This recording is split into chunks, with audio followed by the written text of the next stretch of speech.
안녕하세요. 버블한복독방입니다. 구독과 좋아요, 알림 설정, 회원가입 부탁드리겠습니다. 3월 소비자 물가 지수가 심상치가 않습니다. 2.1% 상승, 3개월째 2%대를 유지를 하고 있는데요. 소비자 물가 지수 3개월 연속 2%대를 찍고 있다는 그런 어떤 보도가 나왔죠. 통계청이 발표한 3월 소비자 물가 동향에 따르면 지난달 소비자 물가 지수는 116.29, 전년 동월 대비 2.1% 상승세를 기록하고 있습니다. 확실히 지금 환율 자체가 불안하기 때문에 물가의 동요도 역시 흔들릴 수밖에 없다라는 얘기고요. 궤적을 쭉 살펴보더라도 2.2까지 찍었다가 살짝 내려갔다가 다시 올라서는 그런 형국을 가지고 있습니다. 환율 변동성이 상당히 불안정하기 때문에 앞으로 소비자 물가 추이는 2.1%에서 더 올라갈 궤적을 가질 가능성이 훨씬 높아졌습니다.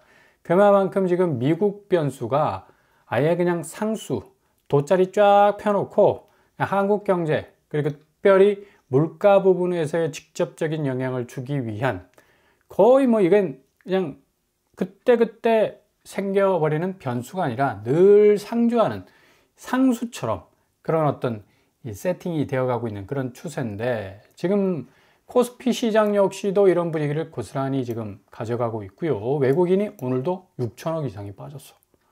보통 지난주까지 1조 5천억이 빠졌었습니다. 그 정도로 이게 또 하루에 빠져버렸으니까 지난주 금요일인가요? 거의 코스피가 2.8% 가까이, 거의 3% 가까이 폭락하는 그런 수준을 보였는데, 역시 미국의 관세 장벽, 그리고 앞으로 한국 경제가 그 관세 대응을 어떻게 할 것인가에 대한 경제 영역에 상당히 공포 심리가 확대되고 있는 그런 어떤 추세로 가고 있다 보니까 이렇게 외국인 자본이 계속적으로 빠져나갈 수밖에 없겠고, 좀 전에 말씀드린 물가를 자극하는 근본 요인, 그러니까 환율이 계속적으로 요동치기 시작하니까 외국인 자본이 원화에 랜딩 기어 내리지 못하고 있습니다. 착륙 안 한다는 얘기예요.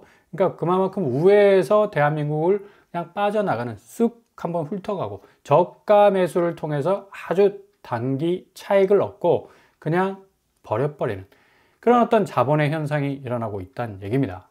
외국인 코스피에서만 1조 원 이상 매도를 했었고 3% 폭락하는 그런 어떤 3월 31일에 정말 어마무시한 치명적인 어떤 그런 일들이 일어났었는데, 미국의 이 관세 세부안, 앞으로 상호 관세를 통해서 어떻게 조율이 될지의 여부에 따라서 완전히 달라질 수 있는 이 경제 칼라가 정해지게 되겠습니다. 이러다 보니까 달러 인덱스가 계속적으로 지금 오름세로 가고 있고요. 좀 뚝 떨어졌다가 다시 올라가고 있어요. 그만큼 지금 미국이 이 달러 자체는 계속적인 어떤 기축통화국으로서 달러를 찍어내면서 국채 발행하면서 미국 자체의 어떤 부채를 갚아 나가기 위한 그런 어떤 스탠스는 절대 버릴 수 없는 그런 어떤 입장이죠. 그만큼 미국이 제조업 분야에서 자체 생산 능력을 발휘해서 아주 공격적인 어떤 수출을 통해서 자국의 이익을 얻기보다는 무엇보다 자본이익이 큰 나라이기 때문에 이런 부분이 가장 크기 때문에 포기하지 못하는 그런 부분이 있다는 얘기죠. 앞으로 달러 인덱스는 물가 화염 방사기 될 가능성 높을 겁니다. 엄청나게 모든 분야를 다 태워버릴 거예요. 가장 길고 집요하게 그것도 태울 것으로 예상이 되고, 원화 가치의 소실은 자국 원화 가치 방어하기 위해서 달러를 무한정으로 태워야 되니까 결국에 가서는 반대적으로 자산 가치는 가격의 증발을 경험할 수밖에 없겠다. 계속적으로 자본이 불을 쏴질러지는 그런 어떤 이 화염 방사기 같은 영향을 받으니까 탈 수밖에 없는 겁니다. 그 위에 올라선 자산 가치, 특별히 한국 부동산 시장의 아파트 가격은 온도가 점점 올라가요. 이게 상승세로 가격이 폭발한다는 의미에서 온도가 올라가는 게 아니라 더 이상 버티질 못하는 거예요. 그냥 기화된다고 그러죠. 이 액체가 기체로 바뀌듯이 그냥 순식간에 묶여 있었던 이 자산의 가치들이 대부분 한국의 부동산은 기대 심리와 호가세가 딱 내리누르고 있는 그런 어떤 전형적인 허세 가치, 왜곡된 가치를 가지고 있는 그런 시장이기 때문에 급속도로 증발할 수 있는 가능성이 굉장히 높습니다.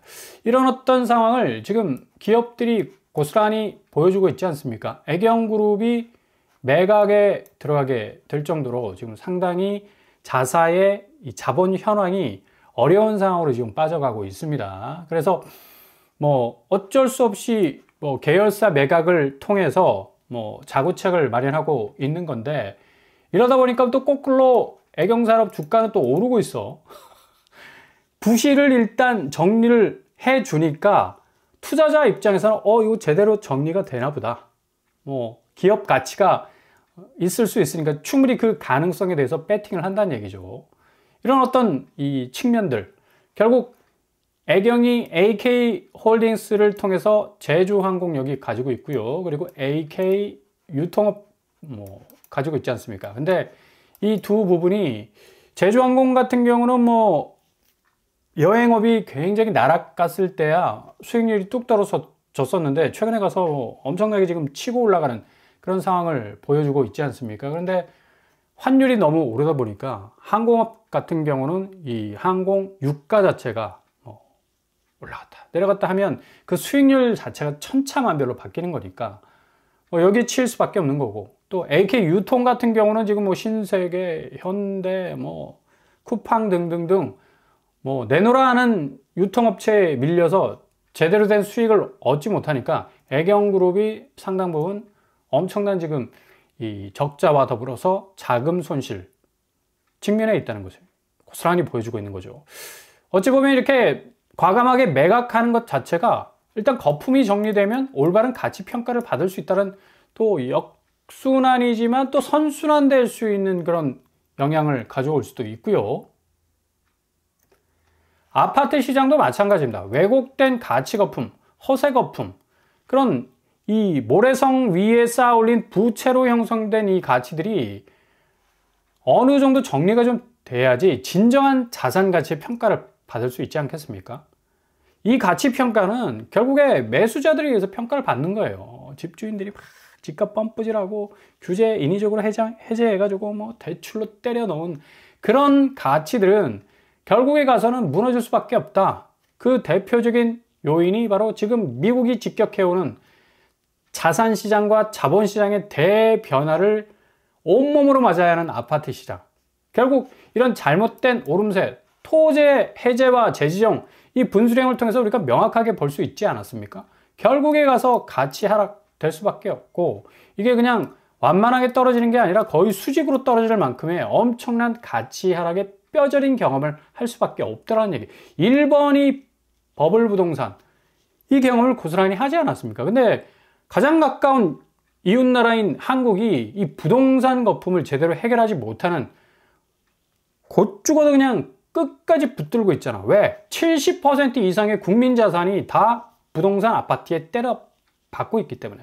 그러니까 이게 균열과 붕괴가 일어나면 전체 경제가 완전히 와르르 무너질 수 있다는 공포감이 확산될 수 있는 그런 어떤 위기가 올 수 있으니까 계속해서 그냥 부동산은 그냥 씨름에 삿바 잡듯이 놓지를 못하고 있는 거야. 그러니까 이게 부동산의 왜곡된 가격들이 정상가로 회복을 하지 못하고 있다는 얘기죠. 지금 이금융권도 지금 문제고요. 이렇게 잘못된 허세 가치를 떠받쳐 줬던 돈줄, 농협, 뭐 수협, 신협 등등등, 여기가 아파트에도 투자를 했지만 가장 큰 게 지금 건설사 PF 한눈 팔았죠. 농수, 신협, 부실 채권이 무려 27조가 넘어. 와, 어마무시합니다. 조합 2164개 중에 394개가 순손실이에요. 순손실. 순살이 아니라 순손실이야. 순손실. 아니, 치킨 순살이면 뭐 좋게? 이거 완전히 그냥 마이너스 제대로 때려 박았다는 얘기인데 큰일 났습니다. 결국에 가서는 PF 부실이 본격화하기 전 2022년에 비하면 거의 3배 가까이 지금 손실이 늘었다는 얘기죠. 결국 부실 채권 차지하는 비중, 고정이하 여신 비율이라고 하는데 5.26%로 전년 대비 1.85포인트 뛰기 시작했고, 결국에 수협, 신협, 산림조합, 농협 등 개별 조합들도 모두 수익률 마이너스, 그로 인한 부실률이 최고치를 찍고 있다는 얘기입니다. 이렇게 지금 이금융권이 어느 정도 이 허세에 가까운 부동산 가치를 받쳐주다가 이제 이금융권도 손실나기 시작하고 부실 채권 쌓이기 시작하니까 정신이 없는 거예요. 이 와중에 브릿지 역할을 했던 곳 건설사 아닙니까? 이번 주에 이화공영도 기업회생 신청했습니다. 와, 이러다가 정말 도미노 현상 충분히 일어날 수가 있겠어요. 4월 위기설이 정말 현실화될 그런 어떤 조짐이 보이고 있는데, 법정 관리에 올 들어 7곳 연속 들어가게 되고, 결국에 가서 이 이화공영은 1956년에 설립된 아주 뭐 역사가 있는 중견건설사, 굵직한 건설업, 뭐 어느 정도 이력을 갖고 있는 그런 회사가 될 수 있는 곳임에도 불구하고 자금난 허덕허덕거리면서 결국에 가서 신동아건설, 삼부토건, 대저건설, 삼성기업, 삼정기업, 안강건설, 삼정-ENC, 대우조선, 해양건설 등등등 1월, 2월 이어서 법정관리가 계속해서 들어가게 돼요. 제일 지금 충격적이었던 건 대우조선 해양건설이죠. 여기 대우자가 딱 박혀있기 때문에 이게 어찌 보면 대우건설과 관계가 없는 곳이기도 하지만 그래도 대우건설의 흔적이 남아있는 곳이거든. 여기가 1969년 세림개발산업으로 출발을 했었는데, 이 브랜드 아파트 엘크루죠, 엘크루. 여러분 많이 들어보셨을 거예요. 엘크루. 엘크루를 찍어내는 그런 곳인데, 여기 부채 비율이 무려 838%. 그 정도로 엄청난 자금난을 겪었는데, 결국 법정관리 신청에 들어갔습니다, 엘크루가. 대우자라는 이 명패가 딱 박힌 건설사임에도 불구하고. 수원 회생법원에서 지금 회생 절차 개시 결정을 지금 밟고 있는데, 대우건설이 지금 독립적인 건설사의 이름 그대로 존재하지 않는 것 사람들이 잘 몰라요. 중흥그룹이 인수를 했습니다. 중흥 S클래스. 여러분 다 아시잖아. 대우건설 매각 입찰에 참여했던 이 중흥그룹이 거의 1조 2천억을 들여서 프로지오를 사들였어요. 대우건설을.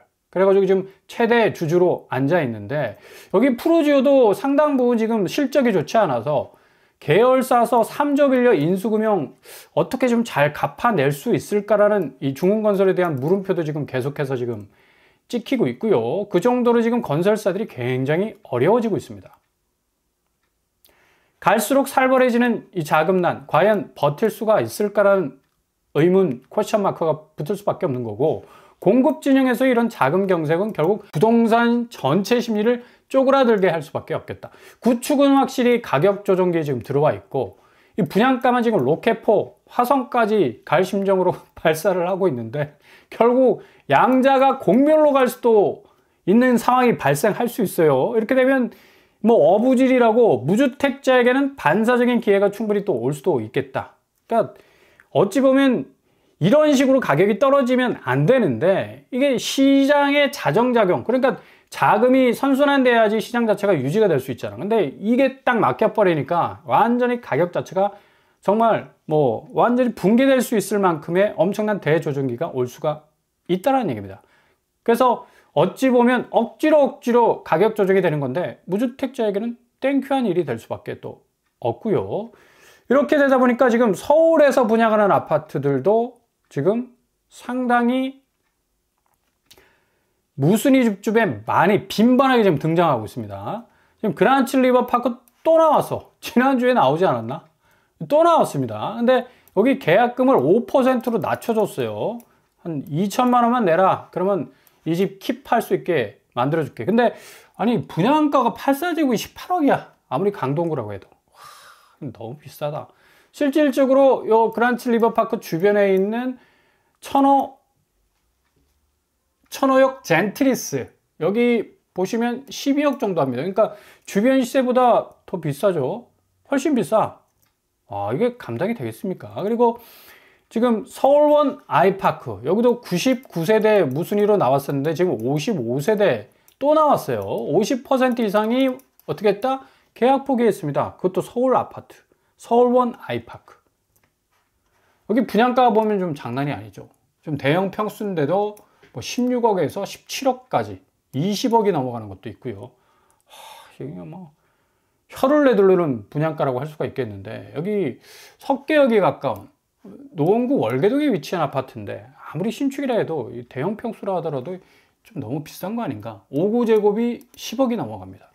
그러니까 이게 계속 뭐 100세대 나왔다가 다시 55세대 다시 또 잔여 물량 털어내기 위해서 나오고 계속적으로 이렇게 무순위가 나올 수밖에 없는 거예요. 그러니까 이런 것들은 좀 잘 살피셔야 되겠고요. 또 뭐 틈새라면 틈새라고 할 수 있는 과천지정타에서 줍줍 3가구 무순위 청약 예정이 되어 있습니다. 2가구는 확정됐고 1가구는 지금 재판 중에 있는데 아마도 4월 중에 확정이 돼서 무순위 줍줍으로 나올 예정이고요. 푸르지오 라비에노 그리고 푸르지오 벨라르테가 나오게 될 겁니다. 여기 분양가는 뭐 매력적이죠. 7억 9천, 한 8억 정도 하고요. 그리고 40평대는 한 11억 정도 합니다. 지금 84제곱이 서울에서 분양한다고 하더라도 뭐 17억 가까이 나오고 있는데 거의 10억 정도 싼 그런 가격이라 할 수 있고, 과천은 또 서초구하고 좀 가깝지 않습니까? 강남 접근성이 굉장히 좋은데 20% 계약금이면 모든 분양가 커버가 가능해서 1억 6천 정도의 계약금을 들고 있으면 충분히 한번 승부를 볼 수 있는 그런 메리트가 있다고 할 수가 있겠습니다. 매매 가격은 17억, 그리고 전월세는 한 8억 정도 하고 있으니까 충분히 전세보증금으로 분양가를 커버칠 수 있는 그런 이점도 있을 수 있겠네요. 이렇게 따지고 보면 옥석 가리기가 정말 어느 때보다도 필요하다.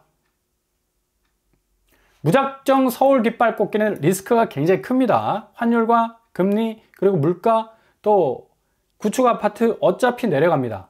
그 타이밍을 좀 잘 잡으셔야 되겠죠. 물가와 환율은 부동산 구축의 하방 압력을 계속적으로 견제구를 아주 빡세게 던질 가능성 높겠고, 허허실실 방법 필요한 때입니다. 관망하는 듯 하면서 틈새를 노리고, 틈새를 노리는 듯 하면서 또 관망할 수 있는 그런 좀 여유로운 스탠스를 가지셔야 좋은 기회를 잡으실 수 있을 겁니다.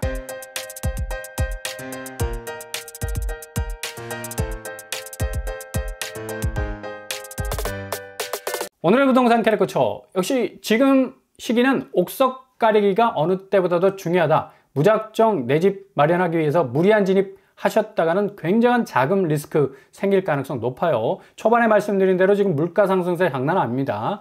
환율 역시도 지금 불안하고 관세 정책으로 인해서 앞으로 경제 현황이 어떻게 전개될지 모르는 안개 속이기 때문에 잘 살피시면서 한 걸음 한 걸음 전진하실 수 있길 바랍니다. 오늘도 응원합니다. 항상 여러분의 길이 꽃길만 되실 수 있길 바랍니다. 이상으로 빰빰한 복덕방 마치겠습니다. 구독과 좋아요 부탁드립니다. 감사합니다.